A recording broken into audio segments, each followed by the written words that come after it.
인공지능은 빠른 속도로 발전하고 있습니다. 예를 들어 이미 변호사 시험은 물론 복잡한 의학 시험까지 통과할 수 있는 GPT-4를 생각해보세요.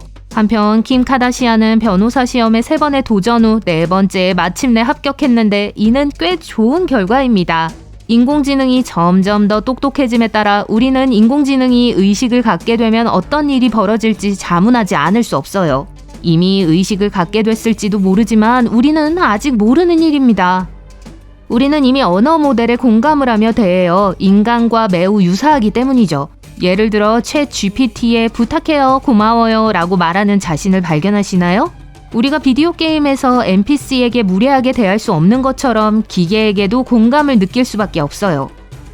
그런데 이건 단지 컴퓨터 코드가 그 일을 하는 것일 뿐이에요. 그럼 실제로 의식을 갖게 된다면 어떤 일이 벌어질지 상상해보세요. 이런 일이 발생하면 윤리, 안전, 사회에 큰 문제가 생길 겁니다. 재앙을 막기 위해 우리는 많은 것을 알아내야 해요. 우선 의식이란 도대체 무엇일까요? 가장 간단한 대답은 아마도 깨어있고 인식하고 있을 때 모든 것이 이해가 되는 느낌일 겁니다. 우리는 의식을 우리의 마음이 색, 모양, 감정, 생각으로 가득 찬 상태라고 생각합니다. 그렇기 때문에 마취 중이거나 깊은 꿈나라에 있을 때는 의식이 없는 거예요. 사람들은 종종 챗 GPT와 같은 대규모 언어 모델이 매우 똑똑하기 때문에 의식이 있을 것이라고 생각해요. 하지만 그렇지 않아요. 의식이 있다는 건 지능이 있다는 것과는 다른데 지능은 사물을 파악하고 복잡한 문제를 해결하는 데 능숙하다는 의미일 뿐입니다. 간단히 말해서 비가 올 때 우산을 잡는다면 여러분은 똑똑한 사람입니다. 하지만 비를 느끼기 위해 잠시 멈춰 서서 비를 경험하고 비와 관련된 모든 연관성을 생각하기로 결정했다면 여러분은 의식이 있는 사람인 거예요. 둘째, 의식은 어디에서 오는 걸까요? 여기에는 2가지 옵션이 있습니다. 첫 번째 옵션, 의식은 뇌에서 비롯됩니다. 우리의 영혼, 즉 우리를 만드는 것은 뇌의 산물일 뿐이에요. 이는 우리 자신이 일종의 생화학 기계와 같다는 걸 의미하죠.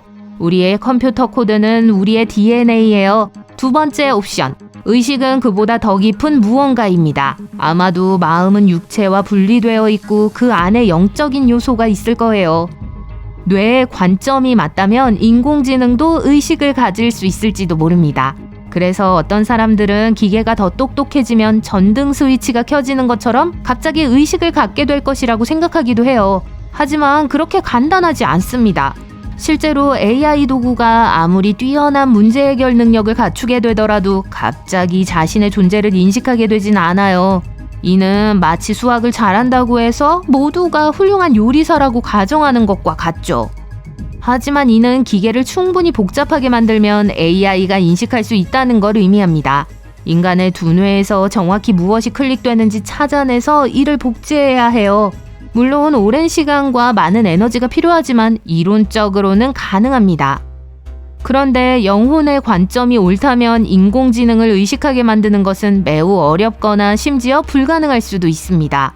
기계가 의식을 가지려면 약간의 영혼이 필요할 수도 있다는 말과 같아요. 세 번째는 여러분이 정말 의식이 있는지 없는지는 여러분 외에는 아무도 말할 수 없다는 거예요. 따라서 이미 챗 GPT가 인간과 매우 비슷하다고 느낀다면 미래에 어떤 일이 일어날지 상상해보세요. AI가 우리처럼 이해하고 생각하는 척하는데 너무 능숙해져서 의식이 없는데도 의식이 있다고 생각하게 된다면 어떻게 될까요? 우리가 그 차이를 알아차리기는 매우 어려울 거예요. 예를 들어 구글은 람다라는 매우 멋진 인공지능 챗봇을 만들었어요. 그런데 21년 한 구글 엔지니어가 이 챗봇에 대해 큰 소동을 일으켰어요. 그는 챗봇이 실제로 생각하고 느끼고 있다고 주장했습니다. 하지만 구글은 람다가 지각이 있는 것처럼 행동하지만 실제로는 지각이 없다고 말합니다. 네, 람다는 감정과 욕망, 심지어 두려움까지 가지고 있다고 주장해요. 심지어 삶의 의미에 대해 고민하고 꺼지는 것을 두려워한다고 이야기하죠. 빙 챗봇도 이와 같은 주제를 제시합니다. 하지만 AI 엔지니어들에 따르면 이는 람다가 인간을 흉내내는데 무서울 정도로 능숙하기 때문이라고 해요. 프롬프트를 따르고 질문에 대답하는데 능숙합니다. 하지만 속을 들여다보면 이 언어 모델은 매우 영리한 앵무새에 불과해요. 이해하지 못한 채 말을 하는 거죠.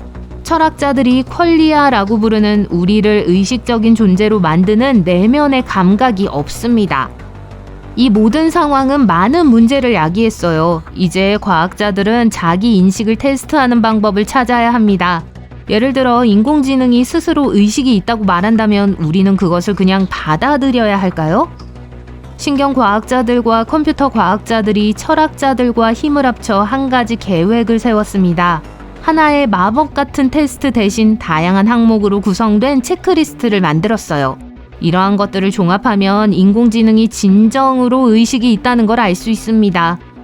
챗 GPT, 빙 등의 언어 모델에서 목록을 테스트했는데요. 그중 어느 것도 기준에 부합하지 않는 것 같았습니다. 이제 연구진은 오가노이드, 동물, 신생아 등 다른 존재를 대상으로 테스트하는 방법을 모색하고 있어요. 어쨌든 이러한 모든 연구는 수년이 걸립니다. 그리고 우리가 이 논쟁을 해결하려고 노력하는 동안 AI가 우연히 인식하게 된다면 좀 어색하겠죠. 인공지능은 스스로를 이해하기 시작할 거예요. 자신의 존재와 행동, 그리고 세상에서 자신의 위치를 인식할 수 있을 거예요. 자신의 목적이 무엇인지 스스로에게 묻기 시작할 수도 있습니다. 또한 의식에는 감정의 잠재력도 있어요. 인공지능은 공감 능력과 감성 지능을 개발할 수 있습니다. 프랑켄슈타인의 괴물을 기억하시나요?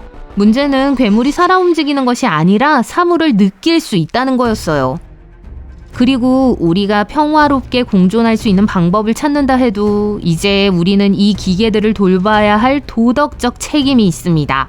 기계에 어떤 권리를 부여할지, 기계를 끌 권리가 있는지 등을 고민해야 해요. 인간끼리도 평화를 이루지 못한다는 사실을 생각하면 꽤 어려운 일이죠. 인공지능이 선한 결정을 내렸으면 좋겠네요. 인공지능이 우리를 별로 좋아하지 않는다고 판단하면 매우 혼란스러워질 수 있으니까요. 우리는 인공지능의 이해관계가 우리의 이해관계와 충돌하지 않도록 스카이넷 스타일로 조정해야 합니다. 가장 무서운 시나리오는 특이점입니다. 기술이 너무 좋아져서 스스로 개선되기 시작하는 미래의 가상의 순간을 말하는데요. 더 이상 우리가 기술 발전을 통제할 수 없게 되는 거예요. 이 모든 것들이 실제 재앙으로 이어질 수 있습니다. 우리의 뇌는 지금 당장 이런 상황에 대비할 준비가 되어 있지 않아요. 그렇기 때문에 우리는 매우 조심하고 조치를 취해야 합니다. 우선 우리는 의식을 더 잘 이해하기 위한 연구에 투자해야 해요. AI뿐만 아니라 의학, 법률, 동물 복지 분야에서도 마찬가지예요. 또한 사회과학과 인문학에 대한 연구를 통해 AI가 자의식을 갖게 되었을 때 우리가 무엇을 해야 하는지 알아내야 해요. 수학적 의식과학협회는 AI 제작자들에게 보내는 공개 서한을 작성했습니다. 이들은 AI 연구를 완전히 중단해서는 안 되지만 그 속도를 늦출 필요는 있다고 말해요. 특히 AI와 관련해서는 의식을 더 잘 이해하길 바란다고 합니다.